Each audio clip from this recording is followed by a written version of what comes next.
साथियों, आपका अपने यूट्यूब चैनल में हार्दिक स्वागत है। साथियों, आज हम आगामी माह में आयोजित होने वाली उत्कृष्ट या मॉडल स्कूल प्रवेश परीक्षा को लेकर जो महत्वपूर्ण प्रश्न हैं उन पर चर्चा करेंगे। जो प्रश्न हैं आगामी परीक्षा को लेकर बहुत ही इम्पोर्टेंट हैं और इनसे परीक्षा में सवाल पूछे जाने की संभावनाएं अत्यधिक हैं। साथ ही इसके पहले की वीडियो में हमने हिंदी, अंग्रेजी, विज्ञान और समाज विज्ञान के विषय के वीडियो अपने चैनल पर अपलोड कर दिए हैं, आप जाकर वहाँ से देख सकते हैं। इस भाग में हम देखेंगे गणित विषय के जो महत्वपूर्ण प्रश्न हैं उनको और उनके हल करने के तरीके। तो आइए साथियों देखते हैं गणित विषय के महत्वपूर्ण प्रश्न और उनके सही उत्तर। साथियों, गणित विषय का पहला प्रश्न है, 40 मीटर लंबी रस्सी से समान आकार के टुकड़े काटे जाते हैं। यदि एक टुकड़े की लंबाई 10/3 मीटर है तो ऐसे टुकड़ों की संख्या ज्ञात कीजिए। तो आप देख पा रहे हैं कि कुल लंबी रस्सी कितनी है, 40 मीटर, और टुकड़े की लंबाई कितनी है, 10/3 मीटर। तो इस प्रकार से जैसे मान लो ऐसा होता है कि यहाँ लिखा होता है कि 40 मीटर लंबी रस्सी है, 10 मीटर के टुकड़े काटे जाते हैं, तो सीधे क्या करते हैं, हम 40 में 10 का भाग लगा देते। इसी प्रकार से हमें 40 में 10/3 का भाग लगाना होगा, यानी कि टुकड़ों की संख्या पता करनी होगी। तो भाग का हो जाएगा गुणा, 3/10 हो जाएगा। यहाँ 10 से कम 10, 10 चौको 40, 4 तिया 12, अर्थात कुल टुकड़ों की संख्या आ जाएगी 12। ऑप्शन सी हमारा सही उत्तर हो जाएगा। अगला प्रश्न है, यदि राम ने श्याम से 25% अधिक लाभ प्राप्त किया है तो श्याम को राम से कितने परसेंट कम लाभ प्राप्त हुआ। तो मान लिया कि श्याम ने जो है 100% लाभ प्राप्त किया, श्याम को मान लिया हमने कितना, 100%। तो राम का कितना हो गया, राम चूंकि इससे 25 ज़्यादा प्राप्त करता है तो ये हो जाएगा 125%। अब जो है कह रहा है श्याम को राम से कितना कम प्राप्त हुआ, तो श्याम को कितना कम प्राप्त हुआ, 125 में 100 घटा दिया हमने, तो कितना कम प्राप्त हुआ, 25 प्राप्त हुआ। ठीक है, अब हमें कितना कम प्राप्त हुआ तो हमें क्या करेंगे, 25 बटे कुल कितना था 125 और गुणे 100। तो इस प्रकार से इसको हल करेंगे, 25 से कम 25, 25 पंचे 125, अब 5 से कम 5, अब 5 दूनी 10, यानी कि कितना आ जाएगा 20%। ऑप्शन बी हमारा सही उत्तर हो जाएगा। अगला प्रश्न है, यदि x का मान क्या होगा जो दी गई समीकरण को संतुष्ट करे। तो आप जानते हैं जब आधार समान है यहाँ पर और गुणा हो रहा है तो गुणा में घातें जुड़ जाती हैं। तो x-1 और -5 ये इसके बराबर हो जाएगा, क्योंकि यहाँ बराबर का चिन्ह लगा हुआ है। तो x-1 और 5 कितना हुआ, x-6 हो गया, बराबर 7 है। तो x बराबर हो जाएगा 7 यानी 6, यानी कितना आ जाएगा 1। ऑप्शन बी हमारा सही उत्तर हो जाएगा। तो घातांक से भी सवाल परीक्षा में पूछे जाते हैं। अगला प्रश्न है, निम्न में से कौन विषम संख्या का वर्ग है। तो आपको बतला दें जो विषम संख्या जो वर्ग होता है तो सम संख्या का वर्ग सम होता है। जैसे 4 है, 4 का स्क्वायर करेंगे तो कितना आ जाएगा 16। अब विषम संख्या मान लो 5 है तो 5 का स्क्वायर कितना हो जाएगा 25, 25 भी विषम संख्या है। तो इस प्रकार से सम संख्या का वर्ग सम होता है और विषम संख्या का वर्ग विषम होता है। तो ये चूंकि सम संख्या है, सम संख्या का वर्ग होगा, ये भी सम संख्या है, ये भी सम संख्या है, ये विषम संख्या है। तो इस प्रकार से इसका सही उत्तर हो जाएगा ऑप्शन बी। अगला है कि नीचे दिए गए समलंब चतुर्भुज ABCD में x का मान क्या होगा। जहाँ AB जो है समांतर है BC के DC के, तो इसमें क्या होता है जो संलग्न आसन भुजा कोण होते हैं, एक ही भुजा पर बने कोण आसन कोण कहलाते हैं, इनका जोड़ 180 अंश होता है। तो x ऋण कितना लिखा है 20 और x-40, इनका जोड़ हो जाएगा 180 अंश। x 2x हो जाएंगे, 40 में 20 माइनस हो जाएगा तो प्लस का 20 बचेगा, बराबर 180 हो जाएगा। तो 2x बराबर 180 में 20 घट जाएगा, उस तरफ जाएगा तो 160 हो जाएगा। तो x बराबर हो जाएगा 160/2, यानी कि 80 अंश हमारा सही उत्तर हो जाएगा। तो ऑप्शन सी हमारा सही उत्तर होगा। अगला प्रश्न है, इसमें त्रिभुज के बाह्यकोण दिए गए हैं। जो त्रिभुज इसमें 125 है, यहाँ 125 है, इसका मान हमें पता करना है, x का मान हमें पता करना है। तो चूंकि बाह्यकोण का जोड़ कितना होता है 360 होता है त्रिभुज के, और जो त्रिभुज के अंतःकोण होते हैं इनका होता है 180। तो 125 और 125 और धन x, इनका जोड़ हो जाएगा 360, इनका जोड़ हो गया 250। x 125 125 का और 360 में हम 250 घटा देंगे, तो 250 माइनस करेंगे तो कितना आ जाएगा 110। तो इस प्रकार से x का मान हो जाएगा 110। ऑप्शन सी हमारा सही उत्तर होगा।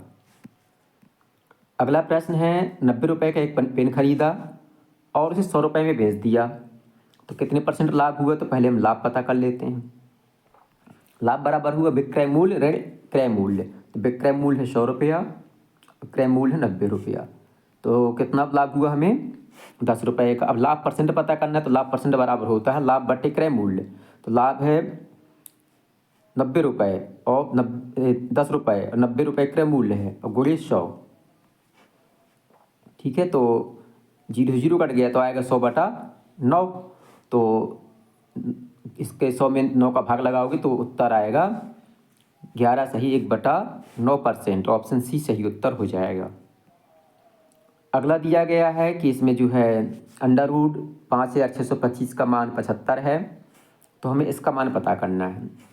इसमें हम क्या करेंगे, इनको हम दशमलव 4 अंक के बाद दशमलव होते, जब इसको हम करेंगे इस प्रकार से 5000 ऐसा लिखा है ये, तो अंडर रूट मतलब ऐसा करके हम 5625 और बटा हो जाएगा कितना 10,000, 4 अंक के बाद दशमलव है, और ये है अंडर रूट 5625, 2 अंक के बाद दशमलव है 100 हो जाएगा। ठीक है, मतलब तो इसका वर्गमूल, इसका मान कितना है 75 है, और इसका वर्गमूल आ जाएगा 100, 4 अंक के बाद दशमलव ऐसा रहेगा यहाँ। इसका माना जाएगा 100, इसका माना जाएगा 10, तो ये हो जाएगा, उसका मान आ गया 75/100 और 75 यहाँ 10। ठीक है, लघुत्तम लेंगे 100 आएगा, यहाँ हो जाएगा 75 और यहाँ हो जाएगा 10, 750, तो कितना हो जाएगा 800, इनका जोड़ हो जाएगा 825 और बटे 100। इसमें भाग लगाओगे तो आ जाएगा 8.25, अर्थात ऑप्शन ए हमारा सही उत्तर हो जाएगा। अगला है कि आज से 15 वर्ष पश्चात रवि की आयु आज की आयु की 4 गुनी होगी। तो आज रवि की आयु कितनी है? तो आज मान लेते हैं रवि की आयु x वर्ष है, 15 वर्ष बाद कितनी हो जाएगी? तो x धन 15 हो जाएगी।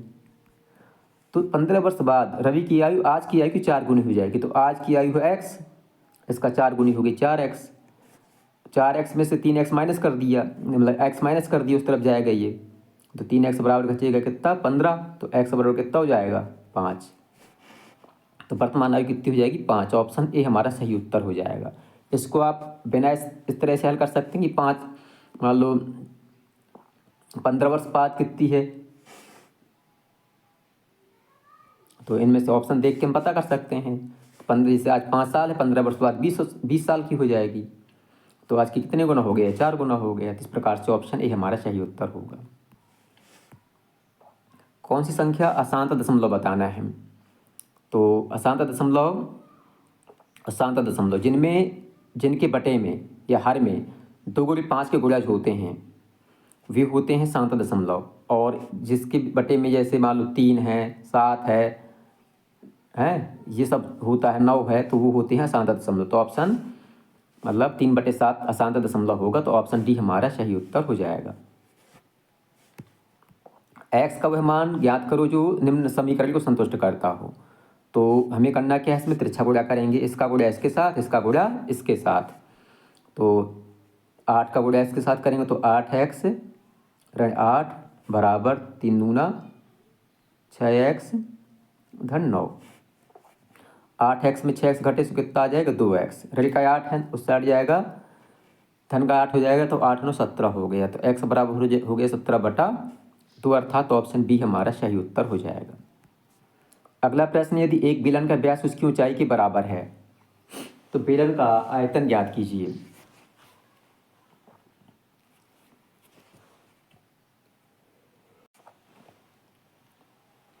प्रश्न कह रहा है कि एक बेलन का व्यास होता है 2r, उसकी व्यास हुआ 2r, उसकी ऊंचाई के बराबर है। तो आर बराबर कितना हो गया, एच बटा 2। अब बेलन का आयतन होता है पाई आर स्क्वायर एच, तो पाई आर की जगह कितना रखना है, एच बटा 2, तो एच बटा 2 रख दिया। और घाते 2 है ही है इसमें, और एच ये आ गया।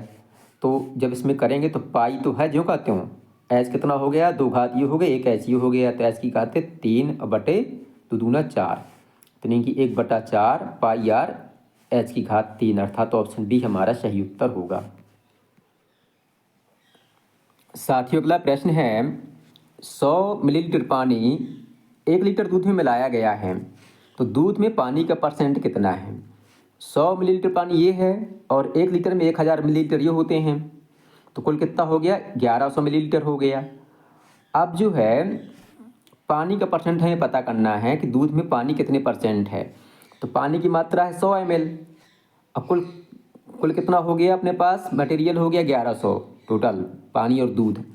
तो परसेंटेज पता करना है, तो इस प्रकार से हम पता कर लेंगे। तो 11 से इसे कट गया, ठीक है, तो बटे आएगा 100/11। अब 100 में 11 का भाग लगाओगे तो आएगा 9 सही 1/11%, अर्थात ऑप्शन सी हमारा सही उत्तर हो जाएगा। अगला प्रश्न है, वेरोनिका अपनी दुकान पर सभी वस्तुओं पर 20% की छूट देती है, फिर भी 12% का लाभ कमाती है। तो अंकित मूल्य अगर 280 है किसी वस्तु का, तो उसका लागत मूल्य क्या होगा। उसने अंकित मूल्य किया, मतलब प्रिंट डाला 280 रुपये, और उस पर छूट कितनी देती है, 20%।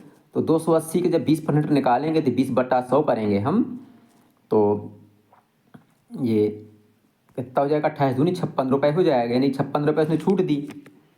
अब 280 रुपये प्रिंट था उसका और 56 रुपये छूट दी उसने, 200 आए 224 रुपये। अब 224 रुपये की बेचती है वो, और 224 रुपये के बेचने पर उसे 12% का लाभ होता है। तो हमें क्रय मूल्य पता करना है। तो क्रय मूल्य का सूत्र होता है 100 गुणी विक्रय मूल्य। तो विक्रय मूल्य कितना था, 224 रुपये, बटे 100 धन लाभ परसेंट होता है। तो 100 ये है और लाभ कितना है, 12%, ठीक है, 12% का लाभ कमाती है। तो 100 गुणे 224 और बटे 112, 112 एकम 112 दूनी 224, तो 100 दूना कितना आ गया, 200 रुपये, अर्थात इसका लागत मूल्य हो जाएगा 200 रुपये। ऑप्शन सी हमारा सही उत्तर होगा। अगला है, इसका मान हमें पता करना है कि x का मान किसके बराबर है। तो हम अब जानते हैं कि इसको आप ऐसा लिख सकते हैं, 0.02 होल घात लिख सकते हैं 4, और होल घात 3/4 है ही है ये। घात के ऊपर घात लगी हैं तो घातों का हो जाएगा गुणा, कट जाएंगे ये, इसकी घात आ जाएगी 0.2, होल घात आ जाएगा 3, इसका जब 3 बार गुणा करेंगे तो आएगा ऑप्शन सी, अर्थात 0.008। अगला प्रश्न है, एक दीवार जिसकी लंबाई 15 मीटर है और ऊंचाई 12 मीटर है, 5 रुपये प्रति वर्ग मीटर की दर से रंगाई का व्यय कितना होगा, मतलब पुताई करनी है उसकी। तो क्षेत्रफल निकाल लेते हैं, 15 गुणे 12, 15 गुणे 12 होता है 180 वर्ग मीटर, और 1 वर्ग मीटर का खर्चा कितना है, 5 रुपये, तो 180 वर्ग मीटर का खर्चा कितना हो जाएगा, 18 पंचे 90, यानी कि कुल 900 रुपये, अर्थात ऑप्शन ए हमारा सही उत्तर हो जाएगा। अगला प्रश्न है, चित्र में एक वह ज्ञात कीजिए जिसके लिए पी ओ क्यू एक रेखा है, एक सरल रेखा दी गई है, पी ओ क्यू यहाँ सरल रेखा दी गई है, हमें ए का मान पता करना है, और कोण ये दिया है 100 अंश का, ठीक है। तो आप जानते हैं सरल रेखा और बना कोण कितना होता है, 180 अंश का होता है, यानी कि 100 धन ए बराबर हो जाएगा 180। तो ए बराबर हो जाएगा 180 में क्या घटा देंगे, 100 घटा देंगे हम, 180 में 100 घटा देंगे कितना आ जाएगा, 80, अर्थात ऑप्शन सी हमारा सही उत्तर हो जाएगा। अगला प्रश्न है, 4 सेंटीमीटर भुजा वाले एक घन को 1 सेंटीमीटर भुजा वाले कितने घनों में काटा गया है, मूल घन और काटे गए घनों का पृष्ठीय क्षेत्रफल का अनुपात क्या होगा। तो ये हमें पता करना है।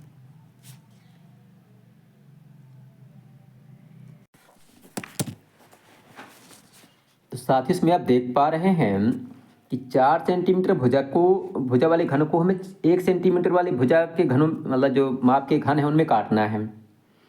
तो जो घन का पृष्ठीय क्षेत्रफल होता है 6a² होता है, यानी कि 6 गुणे भुजा की घात 2, तो जो बड़े घन का पृष्ठीय क्षेत्रफल कितना आ जाएगा, 6 गुणे एक की जगह 4 हो जाएगा, 4 चौको 16 और 16 गुणे 6 यानी कि 16 छक्का 96 घन सेंटीमीटर आ गया इसका, वर्ग सेंटीमीटर। अब जो है जो छोटा घन है उसका हमें पृष्ठीय क्षेत्रफल पता करना है। 6a² यानी कि 6 a की जगह 1 है, यानी 6 गुणे 1 यानी कि 6 आ गया। और चूँकि 4 सेंटीमीटर वाले भुजा वाले घन थे, इनको हमें जब 1 सेंटीमीटर के काटेंगे तो घनों की संख्या कितनी हो जाएगी, 4। तो 6 गुणे 4 यानी कि अब हमें इनका अनुपात पता करना है, मूल घन और काटे हुए घनों का पृष्ठीय क्षेत्रफल। तो काटे हुए घन जैसे मान लो कितने हो गए, काटे हुए घन का आ रहा था 4 6 और इसका था 4 क्योंकि संख्या थी इनकी, और कुल घनों का कितना था पृष्ठीय क्षेत्रफल 96। तो 6 चौको 24 और बटे 96, तो 24 से कम 24, 24 चौको 96 यानी कि 1:4 इसका सही उत्तर हो जाएगा, अर्थात ऑप्शन सी हमारा सही उत्तर होगा। अगला प्रश्न है, दो संख्याओं का अंतर 4 है और उनके वर्गों का अंतर 104 है। मान लिया दो संख्या x ऋण y है, x और y, इनका अंतर कितना है, 4 है। इनके वर्गों का अंतर कितना है, यानी कि x² ऋण y² बराबर कितना है, 104।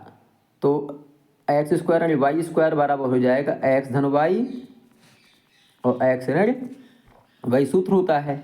अब इसकी जगह रख देंगे हम 104, ठीक है। अब चूंकि इनका जोड़ पता करना था हमें संख्याओं का, तो यानी कि x धन y पता करना था हमें, तो x धन y ज्यों का त्यों रखेंगे और गुण इनका मान कितना है, 4 है। तो x धन y ज्यों का त्यों रहेगा, तो इस प्रकार से हो जाएगा x धन y 104 बटे 4, यानी कि 104 में 4 का भाग लगाएंगे तो 4 दूना 8, असल में 1 आया 2 आया, 4 छंग 24, अर्थात तो ऑप्शन बी हमारा सही उत्तर हो जाएगा। अगला प्रश्न है, इनमें से कौन सी संख्या पूर्ण घन नहीं है, अर्थात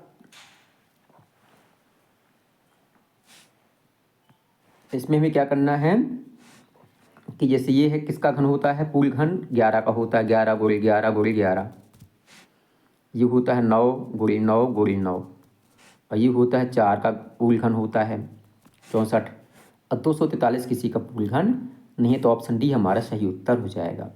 तो साथ इस प्रकार से गणित विषय के प्रश्न पूरे होते हैं। इसी प्रकार के प्रश्न आपकी परीक्षा में पूछे जाएंगे, तो आप इनकी ज़्यादा से ज़्यादा प्रैक्टिस कर लें और इनको समझ लें। आपको वीडियो पसंद है तो वीडियो को लाइक करें, अपने साथियों के साथ शेयर करें और हमारे चैनल को सब्सक्राइब करना बिल्कुल भी ना भूलें, ताकि आगे आने वाला अपडेट आपको समय से मिल सके और आपकी तैयारी बहुत अच्छे से हो सके और आपका चयन इस परीक्षा में हो सके। बहुत बहुत धन्यवाद।